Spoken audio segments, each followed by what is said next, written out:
And so speaking of brands, CannaCraft has a large number of notable heritage brands like Care by Design, ABX that have been around for some time, but also new product lines like Jim and Jane, which we'll get to in a second Great. here. What kind of goes into determining your brand portfolio, and how do you guys pick, what brands, and are you happy with what you have? Are you looking at expanding into other brands?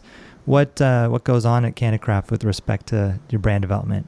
I can spend a whole afternoon answering that question, I but bet. being cognizant of time, a couple of things, with the brands like Care by Design and ABX, these are what we would consider to be always relevant brands. We don't necessarily call them heritage brands. I think they're always relevant.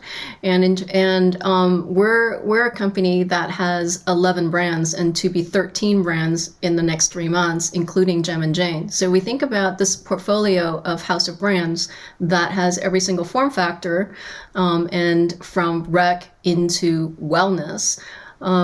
We're really lucky to be able to be vertically integrated and almost 300 SKUs, if not more, in the marketplace. But the consideration of how do you look at making sure that you have a tight portfolio of products and brands, right? So on a quarterly basis, we really look at which SKUs are performing and not performing. How are we pricing? Who are we attracting into the cannabis market in terms of new to market type consumers? What are the categories that are capturing people's attention? So we would look at your data at Headset. Where are people coming in to the category? And I think that's where beverages are really, really exciting, because I think you guys have projected that beverages is going to go overtake tinctures by the end of 2021. So with newcomers coming into a category, how can then we best serve them by offering a nice array of different choices? So we make those types of consideration, go through a pretty extensive R&D process, and decide on are these products going to be under existing brands, or do we create new brands where they're going to live and be in and of themselves? That's great. I always love to hear, data-driven approaches. Obviously, I'm biased here at Headset, but 100%.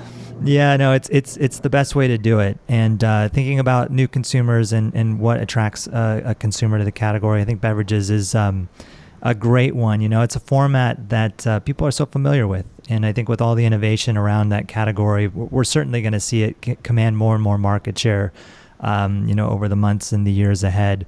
And it's a great transition. I did want to talk to you a bit about beverages, with CannaCraft and Lagunitas and Hi-Fi Hops. And that made a lot of headlines when that first came out, very, very early kind of, I guess, what you might consider a traditional CPG brand, Lagunitas, in the beverage alcohol space, coming into the cannabis space. And there is some, in Canada, there's been some investments into Canadian LPs from alcohol brands and so on. But to really see a brand that you could buy at the grocery store, or you could buy at a cannabis retailer, I think it was a pretty notable item. And you're starting to see more and more of that happening. I know brands like Pabst has a few product lines now in California. But, when I think of, first, it was certainly the Lagunitas, Hi-Fi Hops brands that kind of came to market. So, I'm fascinated by kind of the overlap in traditional CPG and traditional brands and how they look at the world in the cannabis space. Do you have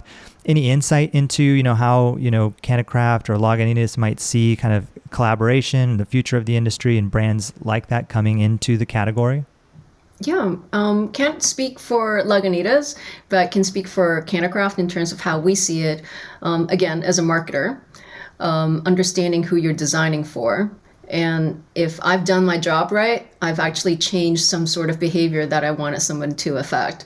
So with the Lagunitas and Hi-Fi Hops is now the best-selling beverage within the category, which is excellent, which means that the product, the branding, the education that goes into talking about this cannabis-infused hop water brand means that we're doing the right thing. I think having the recognizability of Lagunitas and what it stands for in terms of craft beer was very important to establish consumer confidence, and the product being 0 calorie and gluten free, and having just enough buzz was something that people really felt attracted to. So I think it's a great proposition. And as you know, there are, a lot of people looking into an alc-free alternative, almost like Cali Sober. Then this gives them an alternative to a beverage that gives them